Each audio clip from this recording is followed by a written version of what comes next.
মেনে না আরো বেশি কঠিন। ভাই তো বললো যে দেশেই থাকবে না, এটা মেনে নেওয়া যায়। 2-2.5 ঘন্টা আগে আমাকে আজকে 7:30টায় কল দিচ্ছে দেখা করবো, কিন্তু আমি আসলে কলটা ধরতে পারিনি। আমি ভাবছি 12টা পরে কল দেবো, ওর সাথে আমার রেগুলার তো আছে।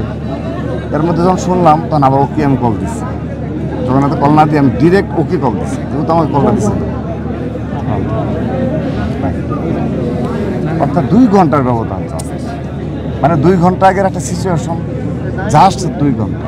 এমন যদি হয় যে না 8-10 ঘন্টা, এরকম দিনটা আবার শুক্রবার পবিত্র দিন,